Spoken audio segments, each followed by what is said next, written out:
Support comes from Missouri Forest Products Association, committed to sustainable and sound conservation of the state's forests, which support more than 41,000 Missouri jobs, resulting in a $10 billion industry. ChooseWood.com. The company was able to piece together work by working with other companies that were using their downtime to rework their setups. And every band that I reached out to said yes. There was no one turned down the opportunity. I'm Sarah Fensky. St. Louis on the Air continues right after this. Hi, I'm Alex Hoyer, executive producer for St. Louis on the Air. Before today's episode, I want to take a moment to say thank you for listening and choosing this podcast. Our team works hard to provide nuance on the news that shapes your life and your community. We wouldn't be able to do this without your support. The money you give to St. Louis Public Radio helps fund this podcast. So please go to stlpr.org/donate and give an amount that works for you. Your contribution, along with that of your neighbors, is what fuels St. Louis on the Air. We're really grateful. And again, that website is stlpr.org/donate. And thanks.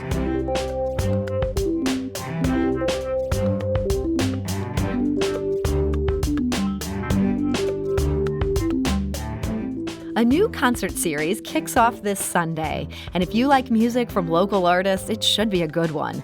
The inaugural show features the garage punk band that I am obligated to call Shirtstorm here on the airwaves. You can try to figure out what that actual name is on your own.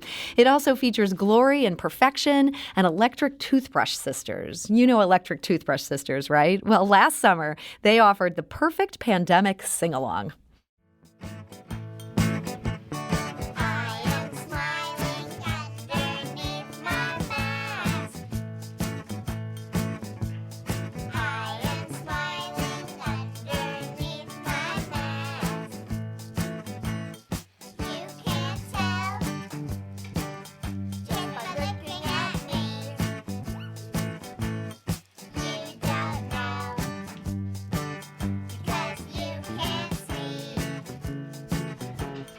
And that is Electric Toothbrush Sisters, one of 3 local bands on the bill this Sunday night at the Sinkhole. But that doesn't mean you're invited to come to the Sinkhole. The DIY venue in the Carondelet neighborhood is offering the shows as a virtual series. And thanks to its partner in the venture, that's Arch City Audio Visual, the shows will have high-gloss production, too. The series is called I Watched Music on the Internet. And joining us today to talk about it is Chris Keith. He's the events producer for Arch City Audio Visual. Chris, welcome. Hi, how's it going? And we're also joined today by Matt Stuttler. He's the owner and operator of the Sinkhole, and also he is the guitarist and vocalist of the aforementioned Shirtstorm. Matt, welcome. Hello, thanks. Thanks for having us. I'm trying here, Matt. Your band name is not conducive to the airwaves. Yeah. So look, Matt, Understandable. The Sinkhole has been closed since the pandemic started. How does it feel to host a concert series again after all this time, even though you're doing it virtually? Exhilarating. It was really cool to be able to, virtually book a show again after being a year without doing that. So what got you to the point of saying, hey, we're going to have people watch the music that we like on the internet? So Chris reached out to me about it. His company had previously did streams with a couple of local bands. And he was looking for a venue to co-promote and curate a lineup of local acts. So, Chris, I think we heard from you when we did a segment with Lisa Hude, better known as La Pons, and your company had done this concert for her. So you'd been working with these local artists. What made you decide to reach out to a venue and do a series?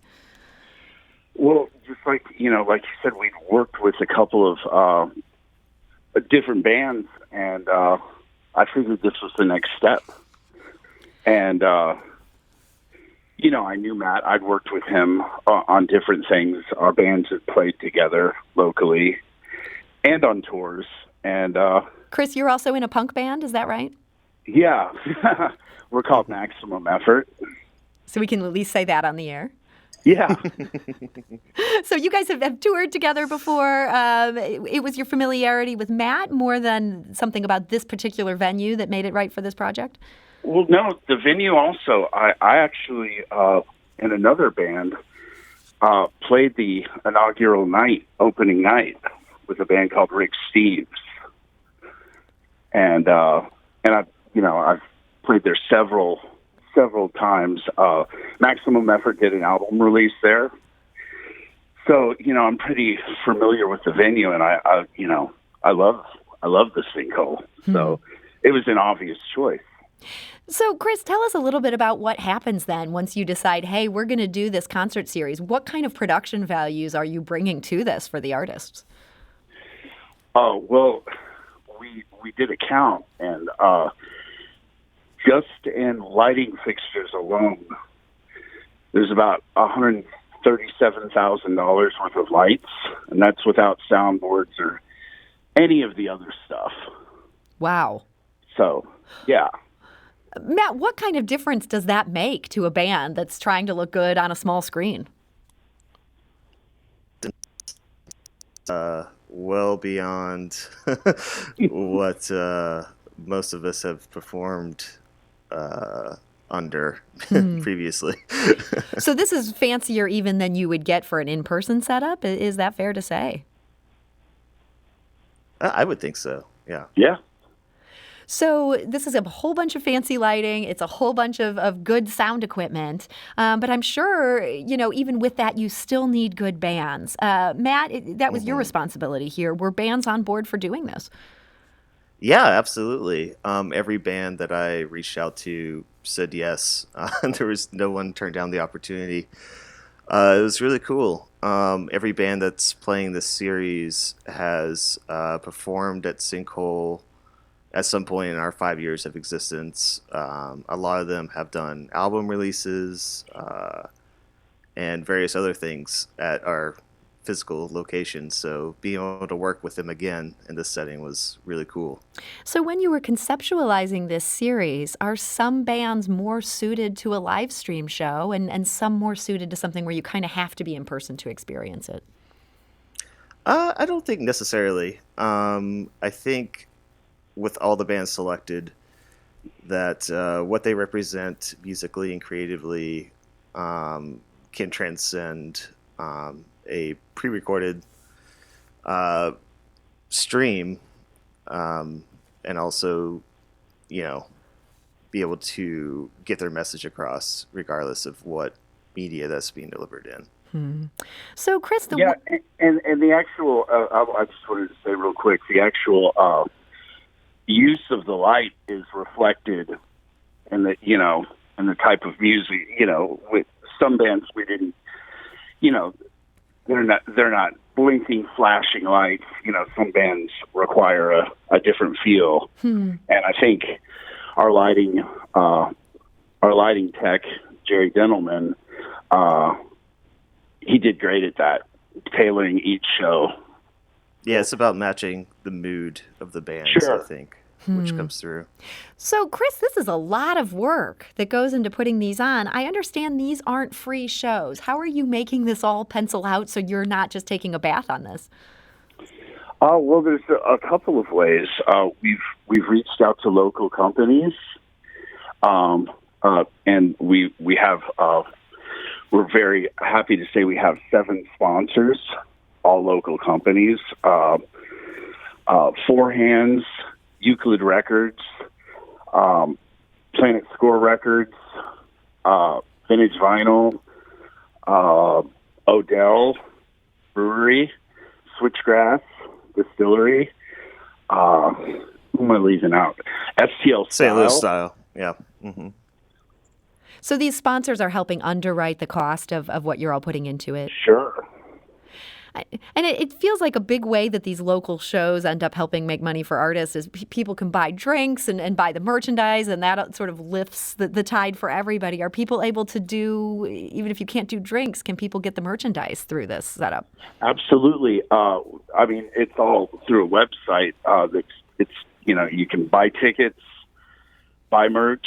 There's there's multiple show bundles at liveintnow.com. And, I urge everybody to go to it. And so if people end up paying to see, say, the concerts on Sunday, is that then a link that's good for a while? They can watch it again and again? How does that work? Well, we leave the content up for a few weeks after the performance, and they get a digital download, and they have the option of buying a DVD of the actual event, and of course a T-shirt, whatever they want. A lot of good options there. Well, I'm curious to hear from both of you. You're both in the music business and also make your business within the music business. I know the pandemic has been really hard for some people. Matt, the Sinkhole isn't just a music venue. You've also got a record label and a studio. Has the pandemic affected that side of your business? Yeah, absolutely. As far as the recording studio goes, we definitely ramped up how many sessions we're doing out of there. Like during quarantine, it's been the main focus for the use of the physical space for sure. Okay, so you're chiefly using it as a recording studio at this point. Mm-hmm. Mm-hmm. Chris, what about for you? How has Arch City been affected? Were you working with a lot of musicians before all this? Yeah, in March of 2020, it came to a grinding halt, and both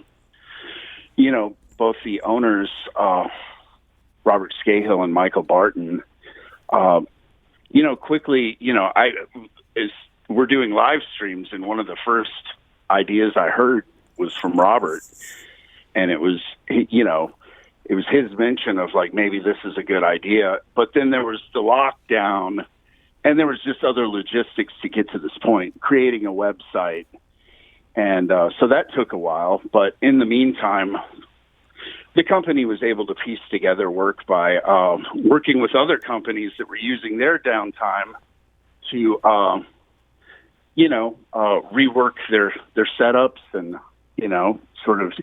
do those things that you always wanted to do if you had a moment off. So you've used this time constructively. Hopefully, yeah. So, Chris, I understand you're of the opinion that live streams are the new reality. This is something that bands and music lovers need to get on board for. Do you really think we'll still want to watch bands on a computer screen once we could get back to being face-to-face and having a drink in our hand and being with our friends? Yeah, if I can't imagine if somebody, wants to do a show in front of a lot of people, like bigger artists even, if somebody, I don't know, has family restrictions that they can't get out on the road, but they have a big fan base, this is going to be a viable option. And I think it's a good way for, people to, there's a lot of theater-minded musical acts. Yeah, absolutely. This is going to play into that, and it's just going to, it's already opening up a whole, different avenue of possibilities. And Matt, you see that for your band? Oh, yeah, I see it more for the other two bands on this coming Sunday's bill, Glory and Perfection and Electric Toothbrush Sisters. There's a lot of elements of performance that I think will really benefit from being pre-recorded and viewable through a stream versus maybe catching it in a dank dive bar or something. Well, it's a good option. I hope people will take advantage of this. We want to encourage people to check out liveandnow.com. We'll also get that linked on our website, stlpublicradio.org. Matt Stuttler, owner and operator of the Sinkhole, thank you for joining us today. Thanks for having me. And Chris Keith, events producer for Arch City Audiovisual. It was great to talk to you. Thank you very much. Let's go out of the show with just a little more preview of this Sunday's concert. This is the band that for today I am calling Shirt Storm, and the song is Surfing with the Master's Minions.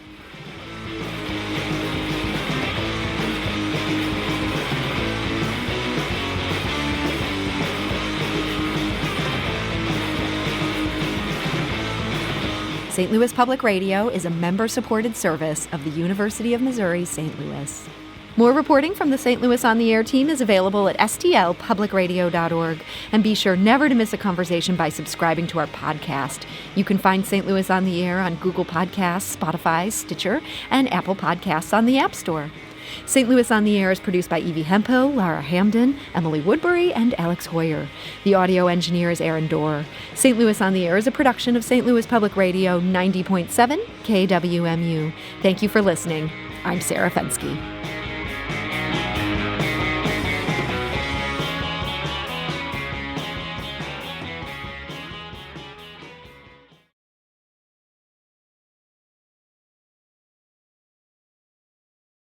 Support comes from the Missouri Forest Products Association, providing more than 41,000 jobs in the production of wood pallets, railroad ties, white oak barrels, hardwood floors, and more.